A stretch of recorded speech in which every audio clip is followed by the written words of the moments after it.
আপনারা দেখেছেন ভারতে এক শিয়া রেজবি কোরআন শরীফের 26টা আয়াতকে অস্বীকার করে হাইকোর্টে রিট করছে কোরআন থেকে এই আয়াতকে বাদ দেওয়ার জন্য। কে বাদ দিবে? বিচারক। বিচারক তো দূরের কথা, কোন নবীরও কোরআন থেকে কোন আয়াত বাদ দেওয়ার ক্ষমতা নাই। কোন নবী ইচ্ছা করলেই, কোন রসুল ইচ্ছা করলেই কোরআনের মধ্যে কিছু ঢুকাতেও পারে না, বেরও করতে পারে না।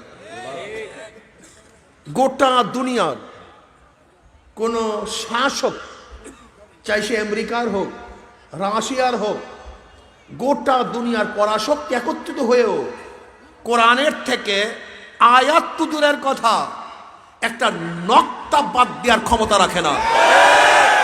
আপনারা অনেকেই ভাবছেন ইরান শক্তিশালী হচ্ছে, এটা মুসলমানদের জন্য গর্বের বিষয়। ইরান শক্তিশালী হওয়া মুসলমানদের জন্য গর্বের বিষয় না, বরং ধ্বংসের বিষয়। অনেকেই ভাবছেন যে ইরানের শিয়ারা মুসলমান। কি মুসলমান তা তো দেখেছেন, এই রেজবি শিয়া, সে কোরআনকে অস্বীকার করে, আয়াতকে অস্বীকার করে হাইকোর্টে রিট করছে। আপনাদের ধারণা কি? আল্লাহ, ওই তো হাইকোর্ট, সুপ্রিম কোর্ট। যদি কোরআনের একটা আয়াতকে অস্বীকার করে, কয়টা আয়াতকে? শুধু একটা আয়াত না, একটা আয়াতের শব্দকে কেউ যদি অস্বীকার করে, সে আর মুসলমান থাকে না, সারাসার বেঈমান হয়ে যায়, কাফের হয়ে যায়। ভারত আমাদের সাথে খেলায় লিপ্ত হয়েছে। ভারত ইসলামের সাথে মুসলমানের সাথে খেলতে চায়। কখনো মসজিদ ভেঙে দেয়, আপনারা দেখেছেন বাবরি মসজিদ ভেঙে দিয়েছে। কখনো গরু খাওয়ার নামে আমাদের মুসলমান বন্ধুদেরকে পিটিয়ে হত্যা করে। কখনো ইসলামকে বন্ধ করার চক্রান্ত করে। কখনো কোরআনকে অস্বীকার করার, সন্দেহ ঢুকাবার চক্রান্ত করতেছে। এতে মুসলমান দুর্বল হয় না, বরং মুসলমান শক্তিশালী হয়। মুসলমান কি হয়? শক্তিশালী হয়। আমি ভারতের সুপ্রিম কোর্টকে বলবো, নরেন্দ্র মোদীকে বলবো, যে রিট করেছে এই রিটকে ভ্যাকেট করে দাও। যদি ভ্যাকেট না করো, যদি এই রিট আবেদন মঞ্জুর করে কে চালাতে থাকো, তাহলে গোটা দুনিয়ার মুসলিম একত্রিত ভারতের আক্রমণ করবে। তুমি কি ভেবেছো? ভাবছোটা কি? কোরআন কি জিনিস জানো? কোরআন কি জিনিস জানো তুমি? কোরআনের জন্য হাজারো কোটি কোটি মানুষ অকাতরে জীবন দিতে পারে, শহীদ হতে পারে, রক্ত দিতে পারে। তুমি সেই কোরআন আগুন নিয়ে খেলা করতেছ, আগুন নিয়ে খেলা করতেছ। এই শিয়া এক বেঈমানের গোষ্ঠী। এই শিয়া আমার নবীর দুশমন।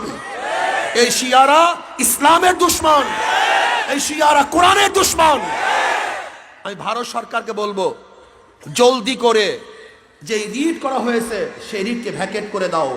যদি ভ্যাকেট না করো, গোটা দুনিয়া ব্যাপী এমন আগুন জ্বলবে, ভারত সরকারের সেই আগুন নিভাবার ক্ষমতা রাখে না। বঙ্গোপসাগরের পানি দিয়েও সেই আগুনকে নিভাতে পারবে না। মোদী সরকার, তুমি খেলা শুরু করছো ইসলামের সাথে, মুসলমানদের সাথে। তুমি কি জানো এই ইসলামের সাথে মুসলমানদের সাথে যারা এই খেলতে আসছে, তারা এখান থেকে সুস্থ অবস্থায় ফিরে যেতে পারে নাই। হয়তো দুনিয়ার থেকে বিদায় হয়ে গেছে, অথবা লাঞ্ছিত, অপমানিত, লজ্জিত হয়েছে। মোদী সরকার বাংলাদেশে আসবে, কোন লজ্জায় তুমি বাংলাদেশে আসবার? আজকে আমাদেরকে পানি না দিয়ে মারার পরিকল্পনা করবা, আর তুমি বাংলাদেশে এসে মেহমান হবা। বাংলাদেশের পানি তোমাকে দেয়া হবে না। তুমি আমাদেরকে পানি দাও না, তোমাকে কেন আমরা পানি দেব? যখন পিএইচের সংকট হয়, তখন তুমি পিএইচ বন্ধ করে দাও। যখন আমাদের দেশে পিএইচের সয়লাভ হয়, তখন বর্ডার খুলে দাও। কি বন্ধু? যখন আমাদের চাউলের সংকট হয়, তখন বর্ডার বন্ধ করে দাও। যখন প্রয়োজন হয়, তখন বন্ধ করে দাও। আর যখন আমাদের দেশে সয়লাভ হয়, তখন খুলে দাও। বন্ধুর অবস্থা দেখছেন নাকি? কত সুন্দর বন্ধু। লজ্জা থাকলে মোদী সরকারের বাংলাদেশে আসা উচিত না। তুমি কি করেছো আমাদের বাংলাদেশের জন্য? আমি মনে করি মোদী সরকার যখন বাংলাদেশে আসবে, যতগুলি বর্ডার হত্যা করা হয়েছে সেই কঙ্কালগুলি মোদী সরকারকে উপহার হিসেবে দেওয়া হোক। যে কত হত্যা করেছো, নেও সেই কঙ্কাল। এই কঙ্কালগুলি নিয়ে তুমি তোমার ওই সংসদের মধ্যে সাজিয়ে রাখো যে আমি বাংলাদেশের এতগুলি মানুষকে হত্যা করেছি। আজকে মুসলমানকে ধ্বংস করার চক্রান্ত চলতেছে, ইনশাআল্লাহ পারবে। ফেরাউন পারে নাই, নমরুদ পারে নাই, সাদ্দাত পারে নাই, আবু জেহেলের চেষ্টায় কমতি ছিল না, ইসলামকে ধ্বংস করতে পারে নাই। বর্তমান আবু জাহেলের প্রাতাত্মারাও ইসলামকে ধ্বংস করার চক্রান্ত করতেছে, কিন্তু পারবে না, তারা ধ্বংস হয়ে যাবে ইনশাআল্লাহ। মুসলমান থাকবে, আছে, ছিল, থাকবে ইনশাআল্লাহ। কোন ষড়যন্ত্র ইসলামকে ধ্বংস করতে পারবে না। আমি বাংলাদেশ সরকারকে অনুরোধ করব, হাইকোর্টে যে রিট হয়েছে আপনি ভারত সরকারের কাছে আবেদন জানান এই রিটকে যেন ভ্যাকেট করে দেয়, নয়তো বাংলাদেশ থেকে যে আগুনের ফোয়ারা দিল্লির দিকে ছুটবে, গোটা দিল্লি পুড়িয়া ছারখার হয়ে যাবে, রাখতে পারবে না ইনশাআল্লাহ। ব্রিটিশ কম চিন্তা করে নেই, চেষ্টাও কম করে নেই, চিন্তারও ত্রুটি ছিল না, চেষ্টারও কমতি ছিল না, কিন্তু কোরআনকে ধ্বংস করতে পারেনি। আপনি কি জানেন চাকরি চট থেকে শুরু করে এমন কোনো গাছ নাই যে গাছের মধ্যে একজন আলেমকে হত্যা করা হয়নি, ফাঁসিতে ঝুলানো হয়নি। আপনি জানেন ব্রিটিশ দেশ দখল করার পরে 3 লক্ষ কপি কোরআন শরীফকে জ্বালিয়ে দেওয়া হয়েছিল, 3 লক্ষ কপি, কিন্তু কোরআনকে ধ্বংস করতে পারবে না। এই কোরআনের হেফাজতকারী কে? আল্লাহ। যেই কোরআনের হেফাজতের দায়িত্ব আল্লাহ নিজে নিয়ে নিয়েছেন, সেই কোরআনকে ধ্বংস করার ক্ষমতা কেউ রাখে না। এই শিয়া বেঈমানের গোষ্ঠী কোরআনকে অস্বীকার করে, বহুত আয়াতকে অস্বীকার করে, আমার আম্মাজান আয়েশাকে পবিত্র মনে করে না। আপনি জানেন তারা ভাবছে কোরআনকে তাহরিফ করা হয়েছে, পরিবর্তন করা হয়েছে, এটা তাদের আকীদা। তারা মুসলমান হয় কিভাবে? অনেকেই শিয়া ইরানের শক্তিশালী হওয়া দেখে মনে মনে কলা খায়। মনে মনে কলা খাও, ইরান শক্তিশালী হবে, আর যত আহলে সুন্নাত ওয়াল জামাত খাঁটি মুসলমান আছে সবাইকে হত্যা করবে। ওরা হত্যা করবে। খুব খবরদার। শিয়াদের মধ্যে একটা গ্রুপ খুব মারাত্মক।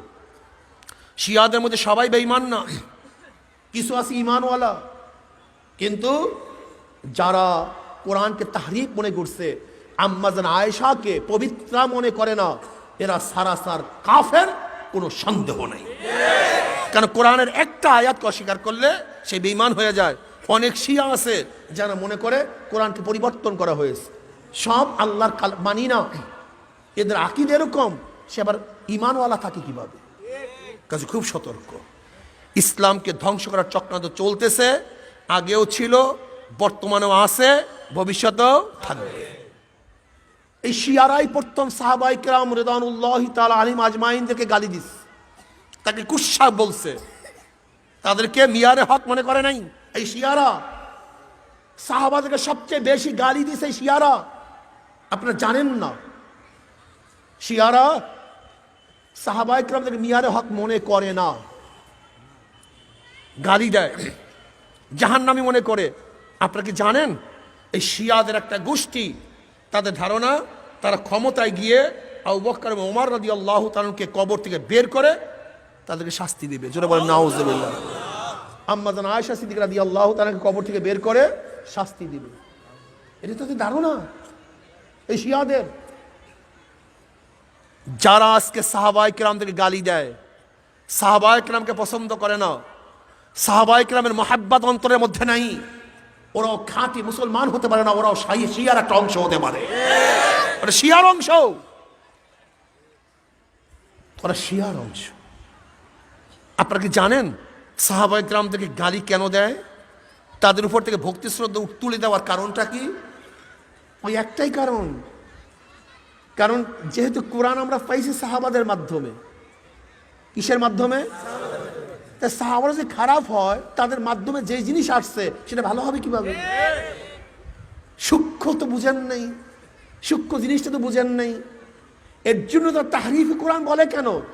যে আবু বকর ওমর খারাপ ছিল, কাজী তারা কোরআনকে পরিবর্তন করিয়া ফেলাইছে। আপনি বুঝেন?